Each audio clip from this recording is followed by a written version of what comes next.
Hi, everybody. Good afternoon. Angelique Palomar here. I am the Communications Associate at TICAS. Thank you all for joining us and our guest experts from Trellis Company and National Association of Student Personnel Administrators, NASPA for short, for our 5th California Student Aid Workshop webinar on institutional financial aid with a focus on basic needs, insecurity, and emergency financial aid. Today's panelists are Amy Geist. She is the Director of Strategic Initiatives at NASPA. Jeff Webster, he is the Director of Research at Trellis Company. And Laura Szabo-Kubitz, who is the Associate California Program Director at TICAS.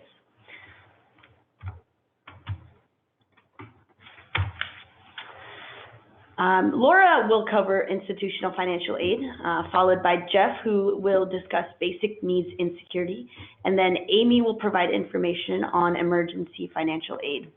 We'll wrap up today's webinar with a Q&A, which will be facilitated by TICAS's very own Director of Policy and Planning, Jessica Thompson. If you have any questions at any point during this webinar, please feel free to use the Q&A button and not the chat box, and we will make sure to answer them once all the presenters have completed their slides. Before handing it off to Laura, I wanted to let our viewers know that we are recording the session, which will be made available on ticas.org and sent along with a brief feedback form.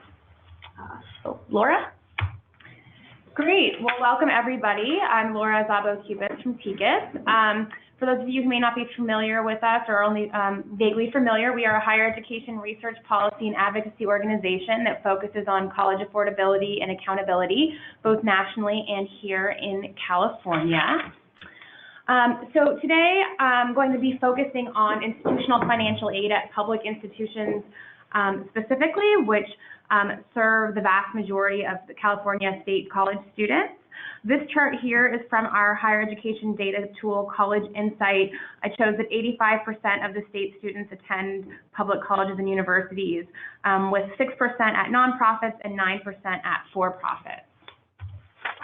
Of course, though, there is institutional financial aid available at private institutions of higher education, but that varies widely due to a number of factors, including endowment size and institutional spending and budget choices. Just to give an example, this here is Stanford University's pledge, which shows that they meet the full demonstrated need without loans for every admitted undergrad who qualifies for financial assistance, but of course, not all schools are able to make such a robust offer. But in any case, just wanted to highlight that, of course, there is institutional aid available at private institutions, but today we'll be focusing on the public. So I wanted to start with UC because of this very helpful visual you'll see on the left-hand side of your screen. And I'll quickly note that we will go into more depth in our webinar next month on California state aid and its intersection with federal and state financial aid.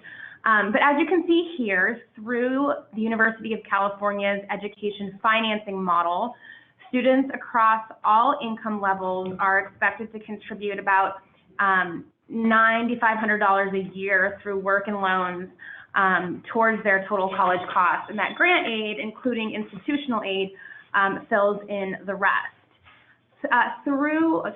Overlaying this education financing model is the Blue and Gold Opportunity Plan, which essentially guarantees that if for students who come from families that make less than $80,000 a year, at least their tuition will be covered through a Cal Grant or a university grant. UC is essentially able to say that at the very least your tuition is covered, and we will make sure that if there's not enough state aid to cover it, we will cover it through our university grant, our institutional aid program. At the California State University, they have their state university grant, which is funded both through state investment as well as something called return to aid, where 1/3 of revenue from revenue increases that the university system receives go to fund this award. And in 2018-19, the CSU committed about $700 million to their state university grant. This program provides need-based awards to eligible students who are California residents or otherwise eligible. So for example, AB 540 eligible students who are eligible undocumented students. System-wide, the priority is to award this institutional grant at least equal to the statewide tuition and fees for those students who apply by the March 2nd deadline and have an expected family contribution of no more than $4,000. And for those who are not receiving a Cal Grant. So in other words, like you see, if students meet these criteria and they're not already getting a state Cal Grant, they will get, they should get the state university grant. A difference from UC is that each CSU campus has its own local awarding policies and priorities. And I'm sorry, I should also note very quickly that when I mentioned the return to aid that CSU has, that is also the case at UC. Finally, at the California community colleges, you maybe have heard of the Board of Governors fee waiver, which is now called the California College Promise Grant.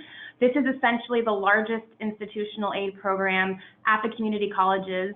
Although, even though it is called a grant, it's really a waiver, and there's sort of a complicated funding mechanism that goes on behind the scenes. But the upshot is that low and many middle income students with financial need are able to have their tuition and fees waived at the community colleges.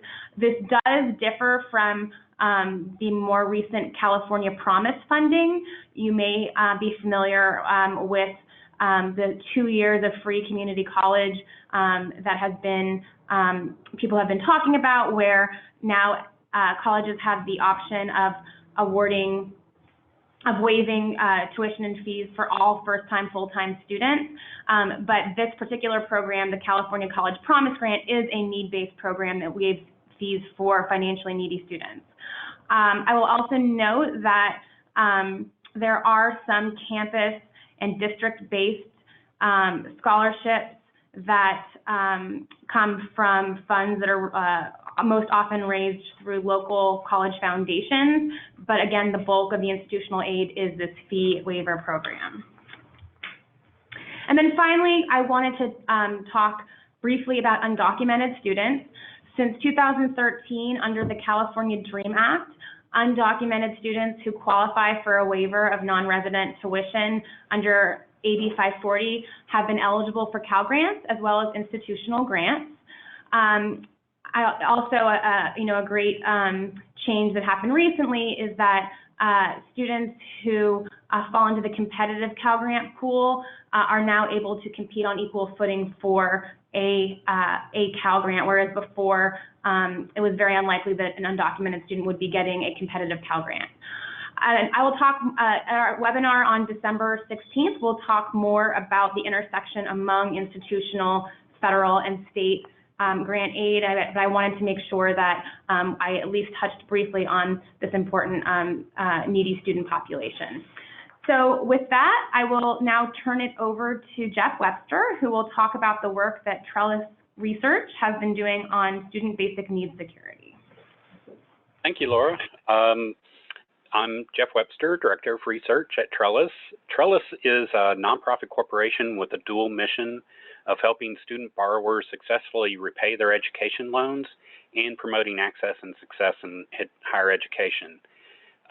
Trellis Research has provided insights into student and borrower success through the lens of college affordability for 33 years. And during this time, we've looked at student debt, default trends, causes, student success, college affordability, loan counseling, and financial literacy. But we've been focusing of late on student financial wellness, and one of our signature studies looks at student financial wellness. Okay, next slide, please. Thank you.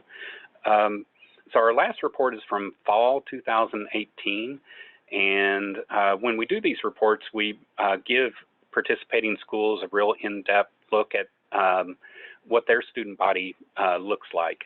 And we also produce an aggregate report for policymakers. Our survey is designed to cover various aspects of student financial wellness, including financial security, student debt, student perceptions of institutional support, but today I'll focus on basic need security. So despite the aid that Laura described, there's still a lot of students who oftentimes they're working half-time or full-time and receive financial aid, but it's still not enough to meet full need. And so we decided to take a look, and we had pretty good participation. As you can see, we had over 17,000 students respond from 58 schools across 12 different states. We had a 5% response rate, but we did have school data for respondents and non-respondents, so that allowed us to tell how representative the responders were. And we did have a bit of a bias. We're overrepresented with women, and more full-time students responded to it, and our respondents were a little bit older than the general student population. The survey took students about 15 minutes to complete, and I should mention also that we just completed data collection for our fall 2019, where we had 78 schools from 20 states and 500,000 students surveyed. Over 30,000 responded with an 8% response rate. So let's look at the prevalence of housing insecurity, a topic of great interest in California, where home prices are so high. So in our survey, half of the respondents showed signs of being housing insecure within the 12 months prior to the survey, which occurs in the fall. Housing insecurity is defined as a broader set of challenges such as the inability to pay rent or utilities or the need to move frequently. Our research and research done at UC San Francisco has shown that students struggling to meet basic needs, their biggest fear is losing their housing. So this is a very important aspect of basic need security. So let's talk a little bit about homelessness, which is a more severe situation than being housing insecure. Next slide. Yeah, okay. So 16% were homeless, and a homeless person is defined as a person without a place to live, often residing in a shelter, an automobile, or an abandoned building, or even outside. So pretty precarious situation. You can imagine trying to tackle a very challenging academic set of responsibilities while in that situation.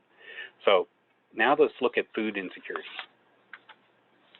So more than half of our respondents showed signs of being either low food secure, 25%, or very low food secure, 30%, within 30 days prior to the survey. So before studying food security, I really had a hard time understanding what the different levels of food security actually meant to a student in a collegiate environment. So there's a set of 6 questions, standard questions that one can ask to determine food security, and then you just tabulate the number of affirmative answers. So next slide. So the more eating behaviors that they say yes to, the lower the food security. So we grouped both the high and marginal together as food secure. These students either had no indications of food access problems or 1 or 2 indications. Typically, they had anxiety, or the indicators would be anxieties over food sufficiency or shortage of food in the house. There were little or no indications of change in diet or food intake. So those were food secure. Then many people, researchers lump both low and very low food security into just sort of a general category of food insecure. However, there's important differences between low and very low, with very low being more severe and longer lasting. But still, we didn't have a clear idea of what this meant in a college, for a college student, and how it affected academic performance. So we conducted a qualitative study that followed students for 9 months. Okay, next slide. Yeah, so the report we just released about a month or so ago called Studying on Empty, a qualitative study of low food security among college students. And this study gives voice to the lived experience of going to college while struggling with low or very low food security. So let me show you how ambitious the study was. The interviews ran from January to October 2017. We interviewed participants monthly for 9 months, which captured the summer experience, which is a very understudied aspect of food security. We started with 72 post-secondary students from private four-year schools, public four-year, and community colleges, and nearly all of them stayed in the study. We conducted about 499 interviews, which produced 291 hours of recording. So this is a pretty large qualitative study, and we pored over these transcripts and we noticed a common dynamic. Whereas looking at surveys like our Student Financial Wellness Survey and surveys done by other organizations, it sort of gives the illusion these are one-time snapshots of food security. But because we looked at it longitudinally, this allowed us to observe the fluid nature of food security. So to kind of demonstrate that, we took one of our participating students, Molly, and looked at her situation carefully.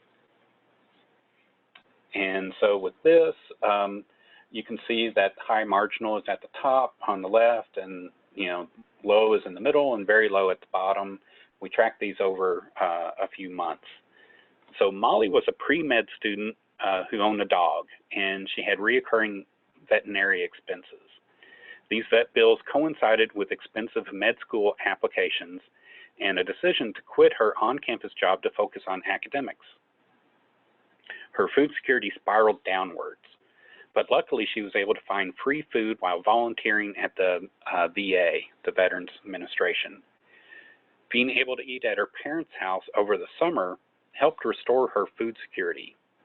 But once she was back in school, those medical school applications really hurt her financially, and she plummeted to very low food security. So Molly valued her academics, but the difficulties with meeting her basic needs really endangered her future. I think some key takeaways from Molly's experience is that, one, her parents were affluent enough to help Molly and didn't need her to support them, unlike many other students in our study. The second thing is that the thousands in graduate school application fees really wreaked havoc with her food security. Third thing is access to free food really helped her at a key pivotal moment, and leaving her on-campus job might have given her more time to study, but it also spurred financial troubles that jeopardized her academic success. So our next student was Andres, and he his age was between 18 and 22 years old. He's a full-time community college student with shared off-campus housing. And he contrasted his previous experience in a group housing with his current situation.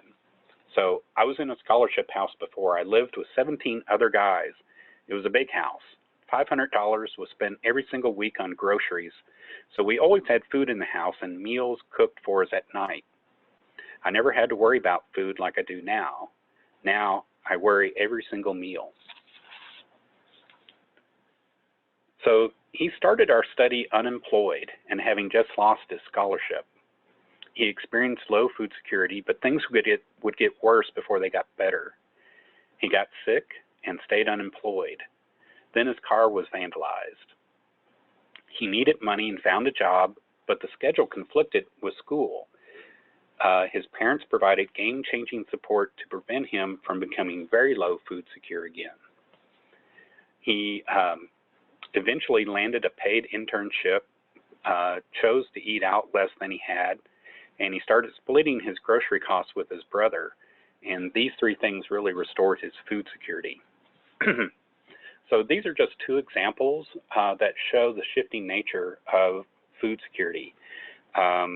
And based on our 499 interviews, we were able to categorize the drivers to this shifting food security. So food security declines when the student has trouble with their jobs. either erratic hours, low pay, or even loss of their job. It also declines when they lose their financial aid or have problems with their social networks, their parents, their families, even their romantic partners.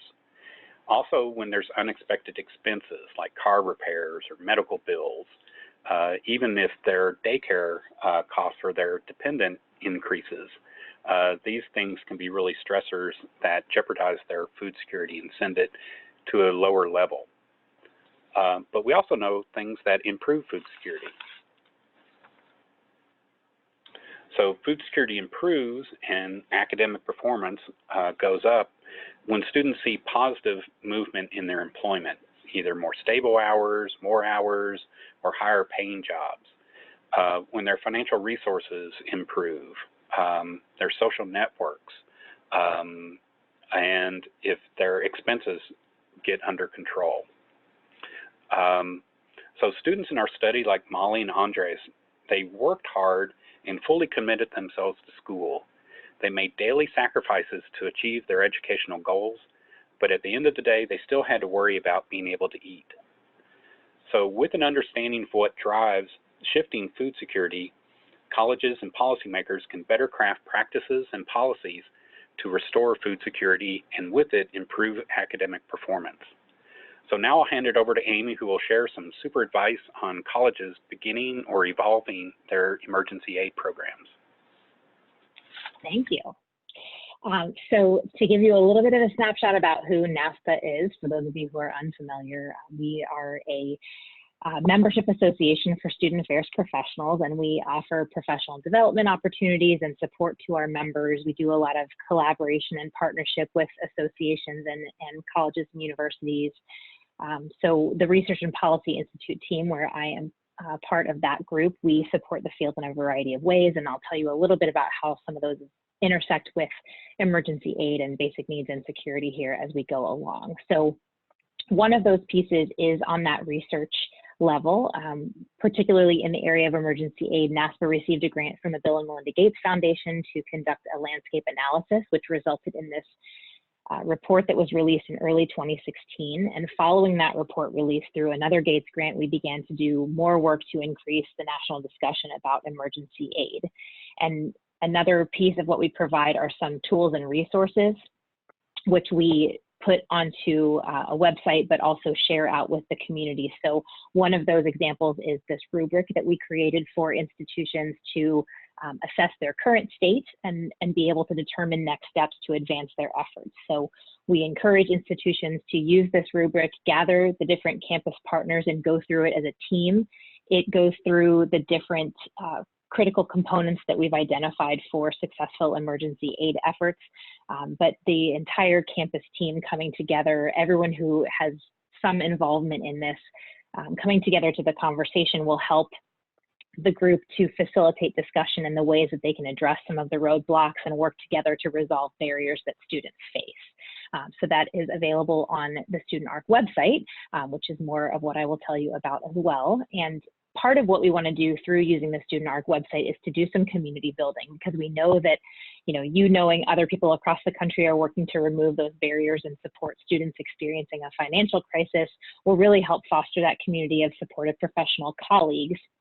And so we launched studentarc.org as a place to store a lot of examples of promising practices, effective programs, different insights from those who are doing the work and from our partner associations who released research and have lots of insights. And we also have a wide variety of content to assist institutions in trying to expand or improve what they're doing.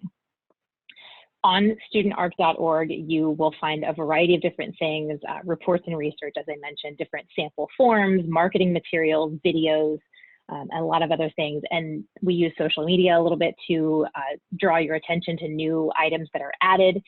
There are some resources coming from other partners like NASFA, the National Association of Student Financial Aid Administrators. So we continuously try to add more things, which you'll see on the next slide. We always have this invitation on our website for institutions and other partners to share about what they're doing. So if you have a form that you use or a great approach, if you have a whole list of questions you're trying to ask about how to do what you do, writing a blog about that and sharing what are some of the things that your institution is struggling with or working through or wondering how to approach. So there's a lot of opportunity to engage with others and share where you are, what you're doing, and to talk about how this has impacted your students and those who are the practitioners in the field working to support the students. So you'll have a little glimpse on the next slide about some of the things that are on the website. A lot of the different resources and types of things that we have there, news from other areas or some of those resources. And on the next few slides, I'll show some of the information that was shared at the HACU, Hispanic Association of Colleges and University Conference in October. I co-presented a session there with Denise Beverly, who is currently at UC Riverside, but she was representing the Cal State system at that point. Cynthia Olivo from Pasadena City College and Judy Juarez Crawford from Cal Poly Pomona. So I have a few examples of some of the things that those institutions are doing to support students that you may find interesting or potentially a good place to start later to have a conversation and see what you might implement at your institution. And in terms of the California State University system, they are taking a holistic approach to student success and trying to provide a foundation of strategies that each of the campuses can integrate into their own operations to support students in and out of the classroom. And they are using this progressive rollout of these key principles that fit under these areas: immediate needs, growth, scale, collaboration, and sustainable impact. So they have those things in mind going forth. The Basic Needs Initiative seeks to serve immediate needs of students, and their campuses have developed a variety of different things. They've got emergency housing programs, a case manager model that could be the designated point person to help students in crisis and connect them with resources. Many of the campuses have websites that list housing and food resources that are available, and all 23 campuses have a food pantry or food distribution program. In terms of growth, the Chancellor's Office is working with campuses to grow basic needs services and allowing them to reach more students. This is a note where you'll see that the Senate Bill 85 has been pivotal in helping to provide additional funding for CSU campuses to be designated as hunger-free campuses.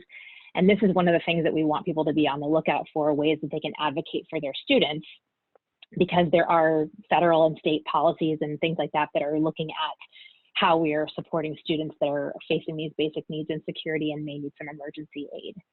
Among other actions, campuses will use these funds to develop and enhance their food pantries. They'll create or expand a system where students can donate unused meals. They may have a designated campus point of contact who can help students with CalFresh application process. So it's really up to the institutions how they want to implement that. And that's part of what they have for the example of scale. So they're really trying to look at this as something that we can try to branch out to have at all the institutions, all the campuses, to have a way to help students apply for CalFresh and get those benefits. In terms of collaboration, the CSU joined the Higher Education Alliance with the California Community Colleges and the University of California so that they can talk about statewide efforts to support students. And they internally have worked with the Cal State Student Association and the CSU Alumni Council. Basic Needs is one of their strategic foci for the year, and they're hosting a Basic Needs conference in February at Sacramento State, where campuses can collaborate and share best practices, talk about what they're doing. And externally, the Chancellor's Office has begun conversations with the U.S. Department of Agriculture and California Department of Social Services to explore ways to efficiently deliver services to college students statewide. For sustainability, they are really working to make sure that students have access to basic needs resources and that that's more infused in the general campus practices, policies, and systems so that it can have more of a long-term impact on the students that they have. And they're also trying to make sure that they're working not only to assist the students who come in and ask for help, but to find the students and reach the students who may need assistance but haven't yet spoken up or don't know that the resources exist. For Pasadena City College, this is a great example of some of what Jeff was talking about, of really knowing your students and understanding your student population. So they have really worked to try to share things like this that give a snapshot of who their current students are. And they're also taking into account the surrounding community, the students that are helping to support their families, and this will help them to understand and anticipate their student needs better. So they have that focus on improving student equity in and out of the classroom, and keeping these statistics in mind help them with that. One of the ways they support students is through the Rapid Response Emergency Aid Program. So they use these funds to help students with unforeseen financial crises who may feel dropping out is their only option to resolve the situation.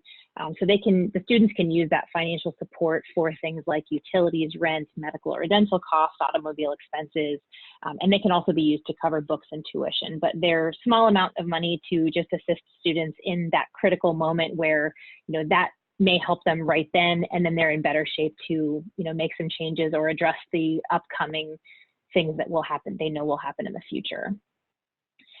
One of the other things that institutions think about too, in having limited resources and thinking about how to market those resources, we know that that's a question. How widely do we publicize what we're doing? Where do we share that information? Pasadena City College is really sharing about what they're doing pretty widely. So a student designed the marketing material that you see on the left there, really with the intention of helping their peers to see themselves in some of those depictions and to know that there's support for them. So they wanted this to be a representative of a variety of students who may say, hey, that's me, and I could get some help, that's great.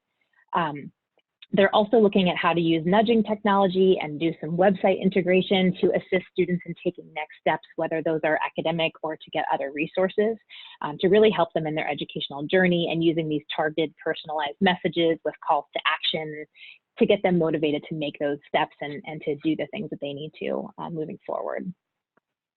And at Cal Poly Pomona, they offer a variety of resources to address student needs. Really, everyone is involved: administrators, faculty, staff, students. There's a place for everyone to be involved. There's division level support. There's a task force. There are full-time staff, and they're partnering with faculty and helping to get people educated. They're working on these, student ambassadors that are outreach.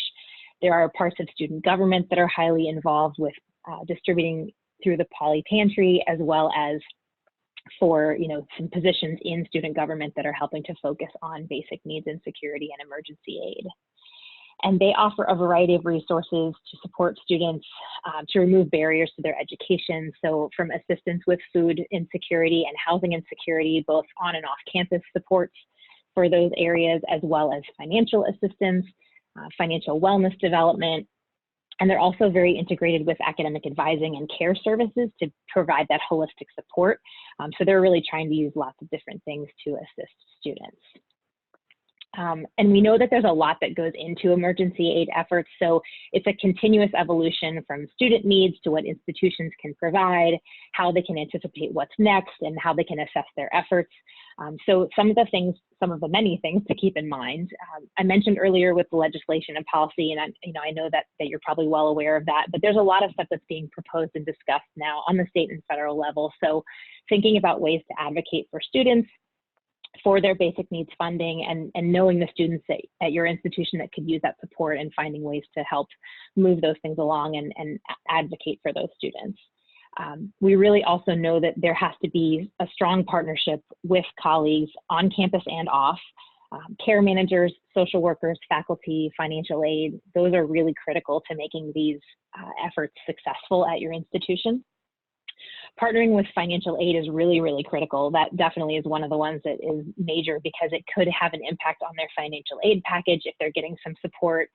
So I mentioned those resources coming out from NASFA. Those will be on there and help bridge the connection to financial aid that I think a lot of people are not sure how to do. We also really know that it's important for people to research and assess what's working and what's not, and then keep innovating. So try something out, come back to the table, ask what's working, what's not, make some adjustments, and keep going with it, because you have to keep iterating and tinkering with what you're offering. Look for ways to infuse the financial wellness into the support resources that are offered, helping students to have agency of their financial life, to be better in control of their situation, in the hopes of avoiding emergencies in the future, will really help them to be more successful in all of this. And working to understand your students and what they need. Working to understand your students and what they need will help you to be able to serve them better. So you saw the slide from Pasadena City College. Cal State did a survey, like the surveys that Jeff talked about. There's the Hope Center survey. There are lots of ways to find out who your students are and what they need, so that you can know more about the situations they're facing, what resources you may need to develop or identify in the community or on campus. And that also can help you to use data to identify different majors where maybe there is an uptick in students requesting assistance, and you may want to think about advertising more in that area or partnering with faculty in that department who are teaching the students that you're coming to see for services, so that they can be more aware of how to refer students or get them some support. And definitely keep accessing the tools and resources that are available, and seek colleagues at other institutions who are doing things you might want to try. So that conversation does continue, and certainly there are a lot of people doing a lot of things around the country, and they're usually very happy to share about what they're doing. So again, thanks to Denise and Judy and Cynthia, who shared that stuff earlier, and for letting me share this again with you today. And the last thing that I just wanted to share about is on the financial wellness aspect of things, that is a priority for us at NASPA and for lots of other associations around the country. And we have a conferences on student success in higher education.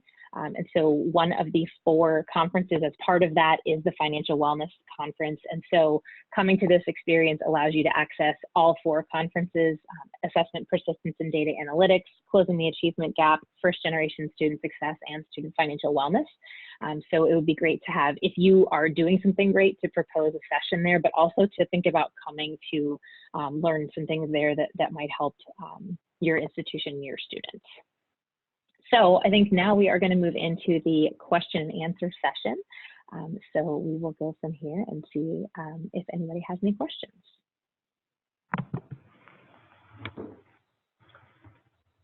Great. Can everybody hear me okay? Yes. I am going to go ahead and start with some questions, and if anybody wants to pop a question into the question and answer box, please feel free to do that as well, but I'm going to kick us off with a couple of questions right now. Laura, I'm going to kick a question over to you. You talked about the fact that UC and CSU both have institutional aid programs, and the community colleges, while having a pretty robust fee waiver program, does not have an institutional aid program like the other 4-year universities. So has there been any discussion around how we could create something that functions similarly at the community colleges that looks a little bit like the institutional aid at UC and CSU? Yeah, so I want to answer that in a couple different ways. First, in the past couple of years, there's actually been some state grant aid programs that have, so they're not institutional aid per se, but they are state grant dollars that are given to the community colleges, which are then dispersed. And this is the Community College Student Success Grant. So for students who, these are for full-time students who already receive a Cal Grant. So if you are taking if you're taking between 12 and 14 credits, you can get an additional $1,300 a year. If you're taking 15 or more credits per semester, you can get an additional $4,000 a year. So there is this newer program. That being said, a couple of things I want to highlight. Number one is that in order to receive that aid, you have to already be getting a state Cal Grant, and we know that only 5% of community college students get a Cal Grant. Then you have to also be attending full time, and so that really drops it down to about 3% of community college students. There are ongoing efforts in the legislature, including SB 291, which is authored by Senator Leyva, to look into really providing much more robust financial aid packages for community college students. And it also underscores that, and this is the case across all of the public institutions, not just community colleges, that it's really the non-tuition costs that are the greatest barriers for our students. So if you're low and even middle income, there are institutional aid programs to help cover your tuition and fees, but we really need to do a much better job of finding financial aid, whether it be institutional or state or a combination of both, as well as federal aid, I should say, to cover books and supplies, transportation, and other living expenses. Great, thanks, Laura. Yes, I have a question for you. In the course of your research on food and housing insecurity and what students are struggling with, even if you haven't had a chance to dive into it quantitatively, have you identified commonalities among colleges that maybe are serving low-income students, serving a lot of low-income students on campus, but have lower incidence of basic needs and security per your survey. Do you have any thoughts about things that campuses might be doing?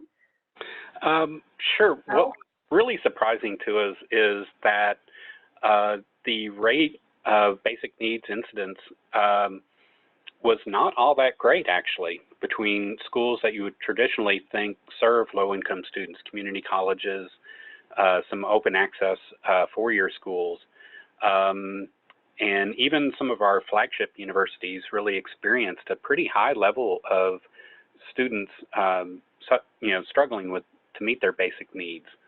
I think it's important to understand that food security is not a static condition, and that students go in and out of this into insecurity. And so if the schools are able to do things to reduce the frequency of a student going, dipping down into an insecure status, or to minimize the severity of the food security, then they can be more successful. They can be students. What we found is that schools that destigmatize poverty and make students feel welcome and do something to connect them to social support systems, they often will see gains in retention and graduation. Sort of the poster child for this is probably Amarillo College, a community college in the Panhandle of Texas.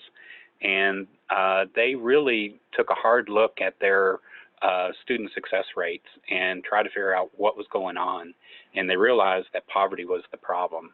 And they've done a lot of things to make their campus more welcoming to low-income students. And they're seeing just incredible improvements in retention and graduation. Great, thanks for sharing that. I want to ask a similar question of you, Amy. It's great to learn a lot about the different ways California colleges are approaching emergency aid. Have you seen any similarities across successful programs? Are there best practices that colleges should keep in mind if they're thinking about designing an emergency aid program? Absolutely, and thank you for asking that. There definitely are a lot of things to learn, some great similarities. Some of the things that we see often really are in the areas that I talked about at the end, collaborating across campus, having financial aid as partnership in there, that's so important. Also, one of the things that's been really successful with a lot of institutions is looking at their campus practices. Sometimes there are things that seem like policies, but they're not set in stone, and you may inadvertently be creating a barrier for students. And so really looking at some of the things that come out of those conversations, looking through the rubric and talking to the other partners on campus, you may identify things that you could be doing differently.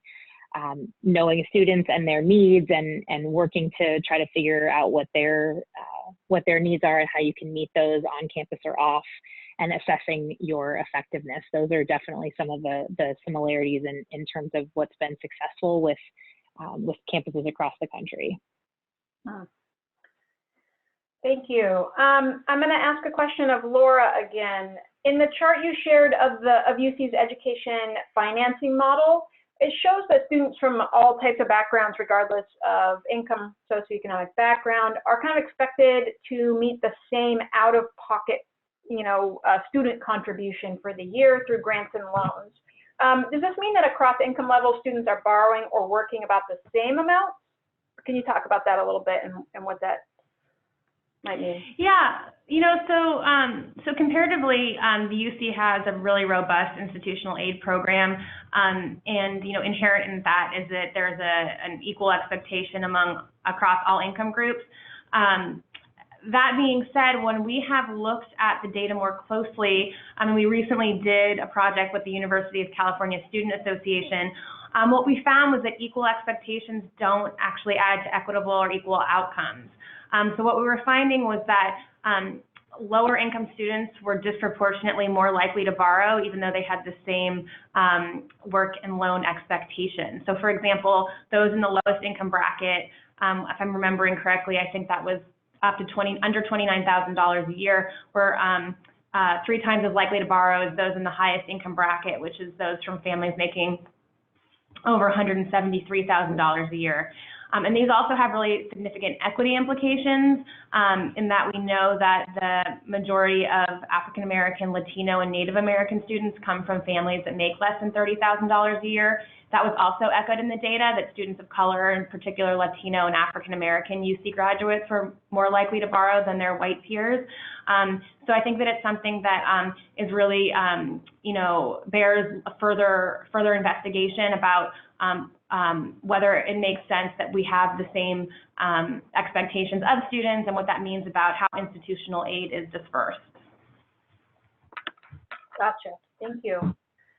Jeff, I'm going to kick it back over to you again and ask a question about whether or not over at Trellis you all have, based on your research, been thinking about what policies you think would be effective, that could be at the state or federal level, would be most effective in reducing basic needs insecurity among students. Sure. Yeah, I think California is a real good example of a state that has looked at their SNAP eligibility requirements. Typically, these federal requirements make it hard for college students to become eligible. However, states do have some flexibility. There's some exemptions that, so in general, college students aren't eligible unless they meet these exemptions.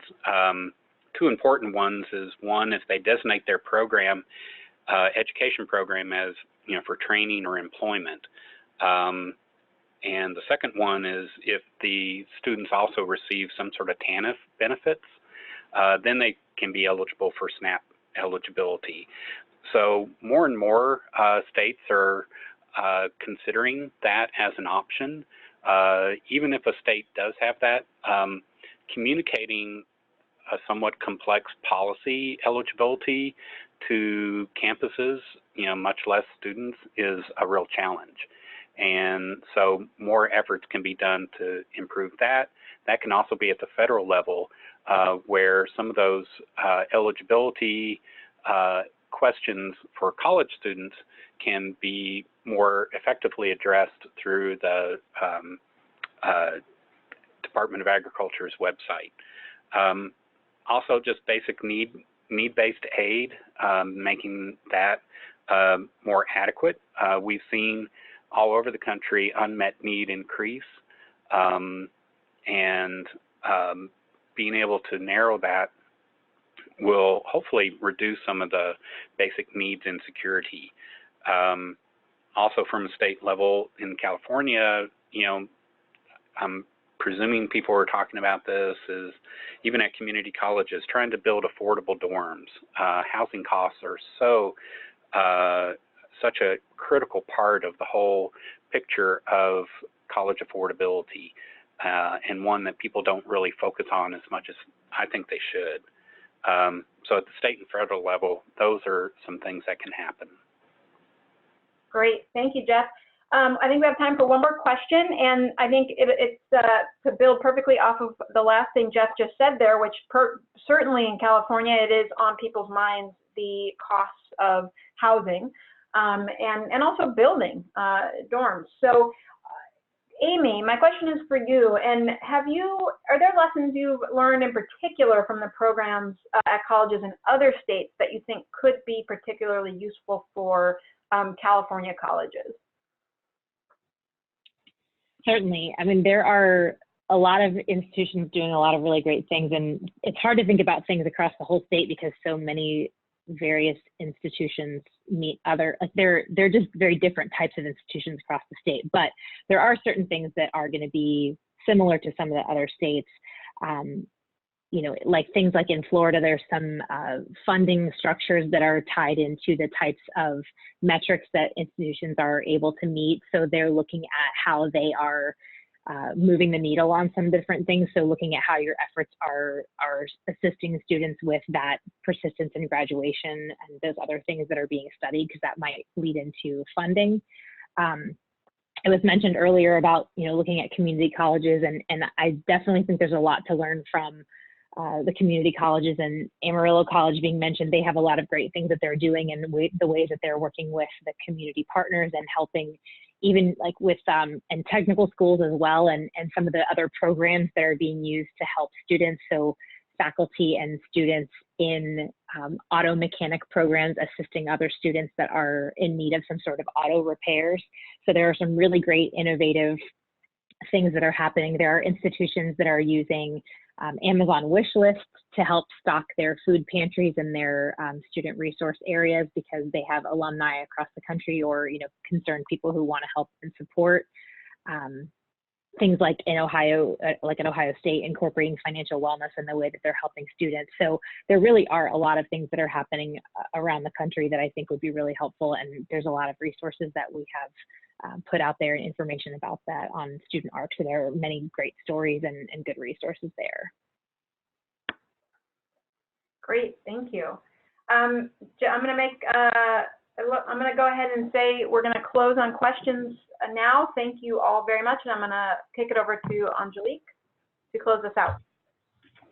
Thanks, Jessica. That concludes today's discussion on institutional financial aid. I wanted to also thank our viewers, Laura, Jeff, Amy, and Jessica for providing such an informative discussion. If you have further questions, please feel free to reach out to any of the panelists. Their contacts are available here. I also wanted to give a friendly reminder that this webinar and a brief feedback form will be circulated. So to our viewers, if you could please take 3 minutes to answer 3 short questions, we would greatly appreciate it if we can improve your next webinar experience with us. We hope to see you all again for our final webinar on California state aid and its intersection with institutional and federal aid, which is slated for Monday, December 16th. Thank you all. Thank you.